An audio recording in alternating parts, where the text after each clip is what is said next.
Chops Media, good evening to you, sir. How are you, sir? Yes, sir. I'm all right. How are you? I'm doing very well, man. Good evening to you and good evening to your listeners. Thanks for joining me.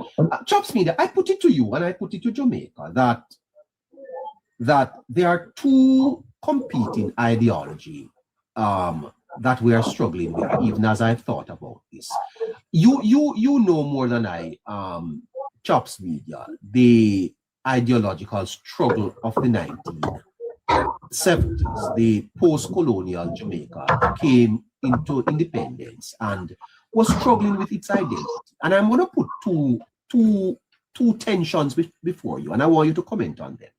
Because I think it is the quiet battle that is unfolding in Jamaica. And it is a battle not merely between the political parties, not merely between Holness and Golding, but ideas of what it means to be free. One is the idea of familiarity, that it is inherited, it is comfortable. It tells us that politics is the channel through which life flows, that who governs determines who prosper, who advances, who receives. It's the old logic captured by Harold Laswell, the politics of who gets what, when, and how. And this idea has shaped our past. It has organized loyalties, structured communities, and too often limited our potential. That is one. And I'm going to put it to you that this is the type of thinking that I see from the opposition, that this is the type of politics that they want to hold on to. The other, which I believe is the Holness's idea, is it asks us for more. It insists that a truly independent people must not depend on political favors to survive, that dignity cannot be distributed by party, that opportunity must be conditional. And I believe we stand between these two visions today. How do you see it? And I'm putting that in the context of listening to Mr. Vaz today, and the PNP MPs generally. I suspect that if the government gave them each $50 million, argument would be done. Yeah, because and neighbor, I'm happy that you put it in the context you did, because yes, it is a struggle. I think we're struggling as a country to break away from what had become normal for Jamaicans. Yeah, we have been fed a steady diet of thinking that the politics is not supposed to be beneficial to Jamaica on a whole, but it should be beneficial. Whichever party is in power, right? It should be focused on just the persons who are closest to the draft. Yes, you know, Andrew Holness has changed politics as we know it in Jamaica, and I don't want to say, when I say Andrew Holness, I'm speaking of the JLP, because I know the decisions to govern the country is not solely a one-man band. There's a cabinet and a collective group of individuals who make the decisions on the country's behalf. So by the way, we have protecting. Feel free to chime in, my brother, whenever you want. Okay? Yeah, man. Protecting, my brother. How you do? Greetings to you, my friend. Greetings. Yeah, man. Good night. Always good to share the platform with you. And greetings to you, Caroline. I haven't said good evening to you, my dear. All the blessings to you. It is a struggle. It is a struggle, neighbor. We are struggling as a society, as a country, to break away from what has become the norm. Let me tell you. And would you admit that both parties have, in essence, in the past, had to be saddled with this concept? Oh, absolutely. This is not what we are struggling that we're facing now is not solely a PNP doing. It runs across party line. However,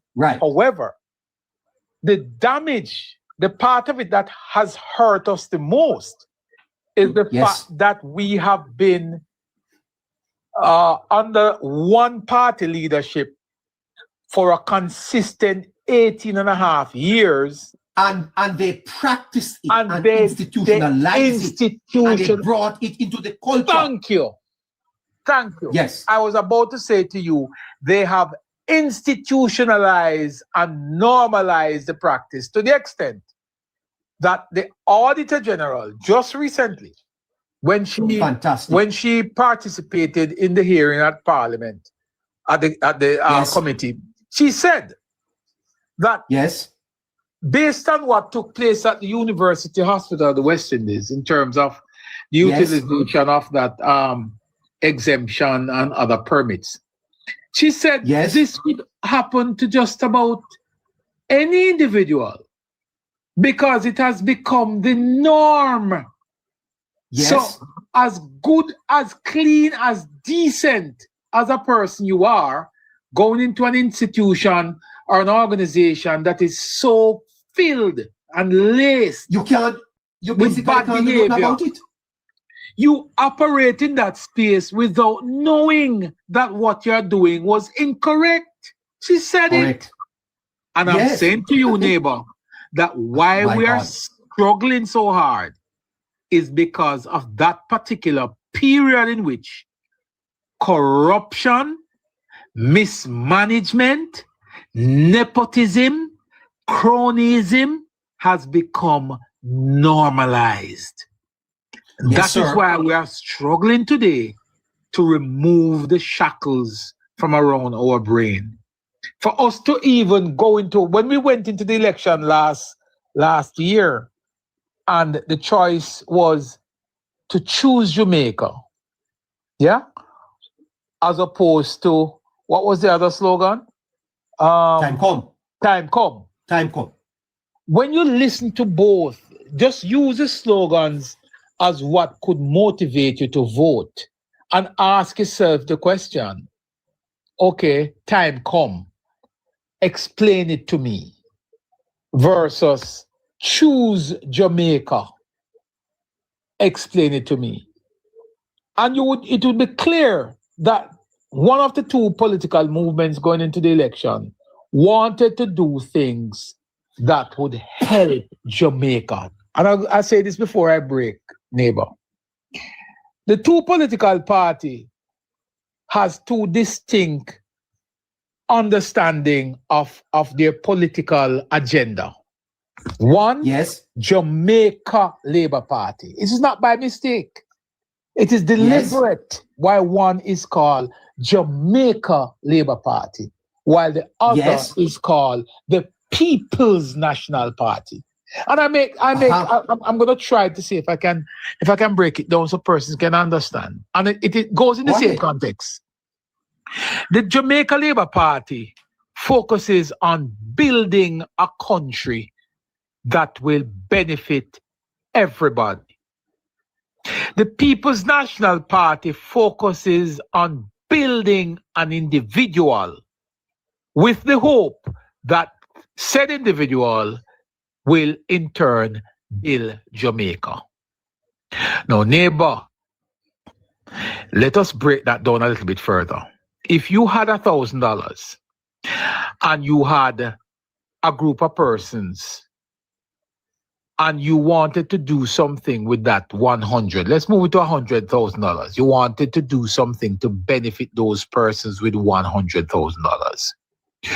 Would it better for you to build something that all the individual in that group can benefit from, or would it be better for you to give the $100,000 to 2 or 3 or 4 or 5 out of that group, hoping that they would distribute it among the entire group so that persons can benefit? Which you think would make more sense?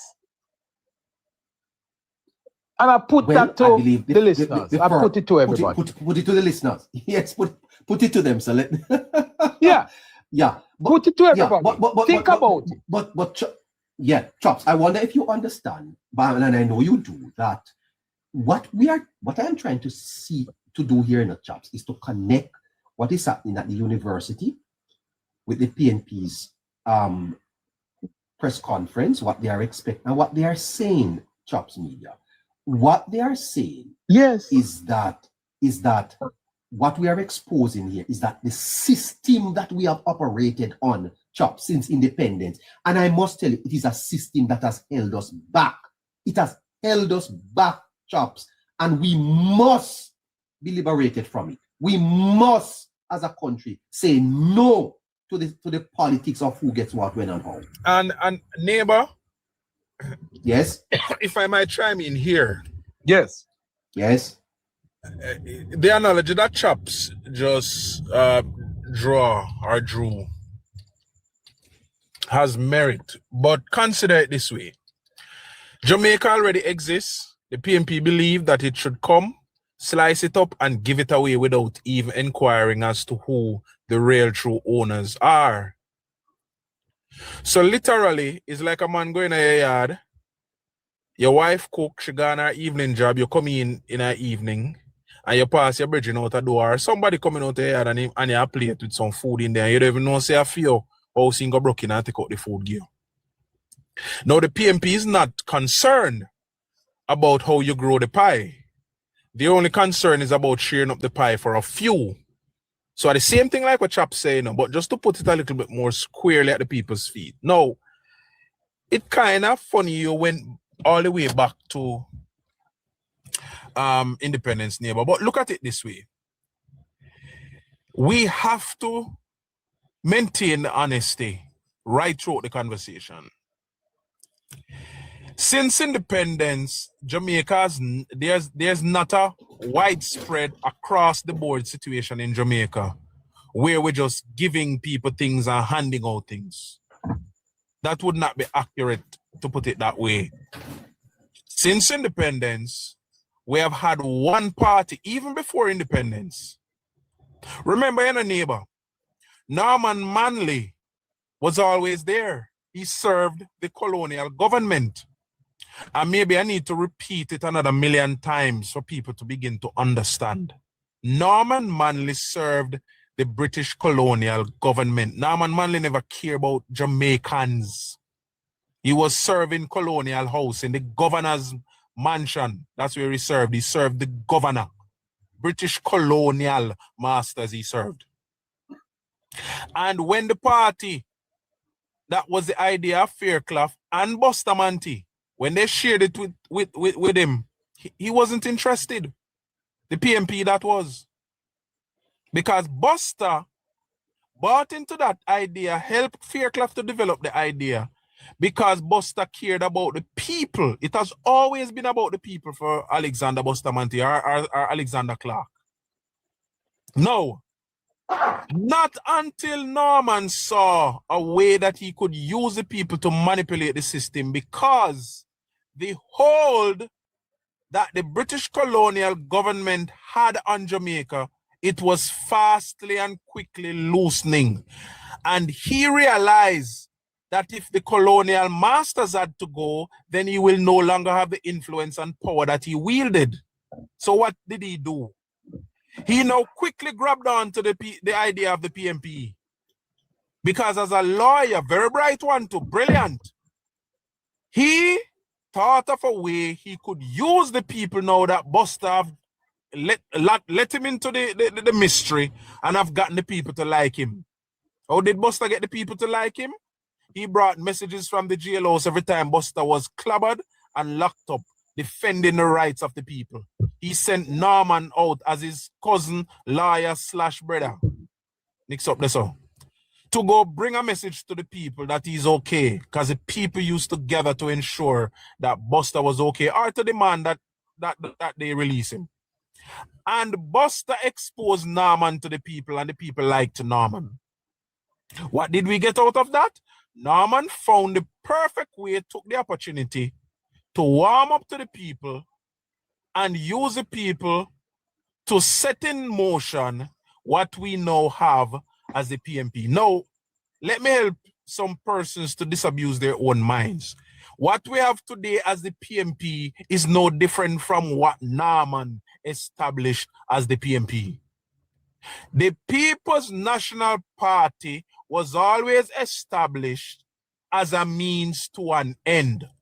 Use the people to gain power, then use power and enrich ourselves while the people continue to suffer. What do I mean by that? PJ Patterson was prime minister for 14 years. And the most expensive house down Westmoreland is the house that was built in 2014, the board house that was built in 2014 and catch up on 4 block before PJ, in 2006 before PJ left. That's the most expensive board house because the rest of them did a rotten. He did nothing. There are roads there now that Donald Lawrence had to grade the roads off because, okay, procurement did a go on, the people them a complain, the patrol fully road, and him get tractor grade the road and mall up some part of it so that it could be drivable until procurement done for the road fix. Then the road there come from even before PJ, but yet still PMP have been in control of the parish for almost 50 years. And so we see in living colors, neighbor and listeners, that the People's National Party don't care about nothing. So, neighbor, it would be incorrect to put it a particular way that across the board since independence, the effort has been about sharing up scarce resources. No. There was always one party since 1944 after Jamaica get universal adult suffrage and Buster Manty became the first premier. Buster is the first man who had a plan upon becoming prime minister. His first act was to move a little bit to them from underneath tree because there was no school for poor black children. And so one party have always built the system to sustain the people, while the other party think them to cut up the system and share it to a few of the people. And those few people we see in our society today, them have a voice, trick the people. Yeah. Okay, I get what you are saying, and I think you are largely correct. But I put it to you, protecting Jamaica, that the Jamaica Labour Party, though it may be the lesser of the two evils, have had to operate the very system to survive. Yes, neighbor, but yes. And hold on. It is the very reason why wholeness today, I think, is hated by so many people, because wholeness knows that system and that culture operating in Jamaica. And to change it, protecting, is not something that you flip a switch and do. It is part of what is happening now, the reforming of the politics, and that is going to take time. So that system of links operates in Jamaica as we speak. Neighbor, but we still have to put that in context. Well, what?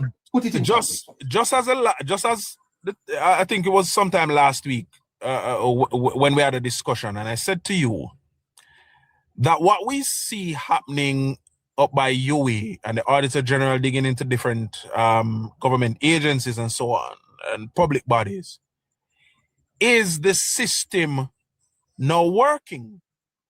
You know?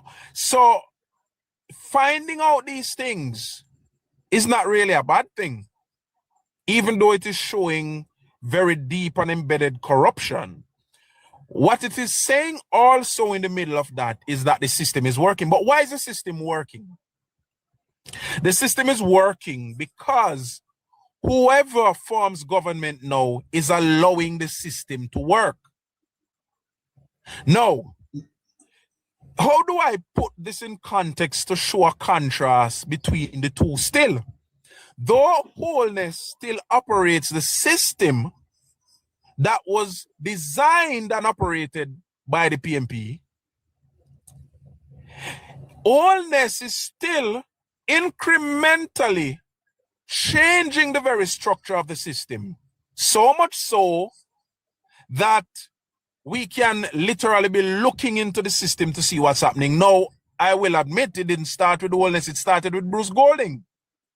A lot of the reforms that are bringing forth these things to the fore today were the structural reforms that Bruce Golding undertook between 2007 to 2011. Now, even while some people were there not seeing any big projects, huge projects happening, Bruce Golding knew that the PMP rigged the system internally to benefit them. So he was spending the time to unknot and untie the rigging of the system internally. We have an example of the Portmore situation, where in 2002, they rigged on Portmore upon Spanish Town. So the councillor them in a Portmore Parish Council have to sit over Spanish Town, and the councillor them over Spanish Town have to sit in a Portmore. And in so doing, even though they get less votes in St. Catherine, they still control the St. Catherine Municipal Corporation. These are the kind of riggings that the PMP have done to the system, and Bruce Golding, having understood that, when he came to power, he went about on an operation to untie these riggings that the PMP set up. Now, what is happening today? The PMP cannot bear to stand by and have Andrew Holness, who understands very well what the PMP did. And yes, it is going to take some time, but he continues from Bruce Golding to unrig the system. They are very uncomfortable standing on the side, observing that the system that they created to benefit them, whether they are in or out of power, is being dismantled right in front of their eyes. And that is the reason why they are so miserable and bitter that this is happening. Now, there are Jamaicans, neighbor, by and large, who don't even understand that this is what is happening. Because the PMP are so skillful. They are so skillful in what they did to tie up the system to benefit only the PMP. No. You made mention of something earlier which is very significant. The cutting of the pie is not to benefit every Jamaican, because in Norway you couldn't find enough pieces to give to 2.8 million people. So what the PMP have done, they have found influential individuals in different communities, and they have handpicked to send to tertiary studies.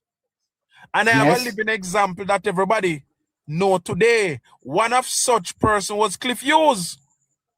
In order to control a certain section of East Kingston, they sent him to school.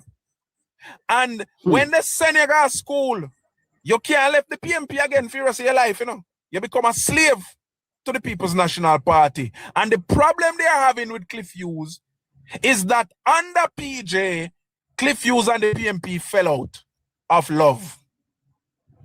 And that is the reason why you see this hatred. Because by heart, at heart, Cliff Hughes is a comrade. At heart, he's a comrade. But he fell out of the PMP because of PJ. No, me just use him as an example to show the people that when they hear the PMP talk about give the people this and give the people that, they are not interested in giving everybody. They're interested in giving who they can manipulate, and then that person become a area leader and an activist in a particular community. Then they control the community. And they do that, they replicate that right throughout the country to maintain their dominance politically. And this is how the People's National Party. Now, guess what? With all I've said just now, people who are listening, if you are not exposed to these kind of conversations, or you're going to do some deep dive yourself to research it, you're never going to come up on this information. So you're just going to see the PMP out there loading up their mouth and think that they're doing it with some will. Keeping press conference. Yes, and you think that they're about some good, but you don't realize that they're just using you, mentioning you, just like what Dwayne Vaz did. They want money, they put in them pocket, through them nose. Them not getting it. They might use the people and sacrifice the people's dignity to appeal to the government. That's it. What a shame. And I hope that they have done some justice in breaking down this thing and creating the contrast, because the two are not the same. One party build the system to benefit everybody. One party cut up the system to benefit a few. Hope I've made the contrast clear. Okay. Yes, you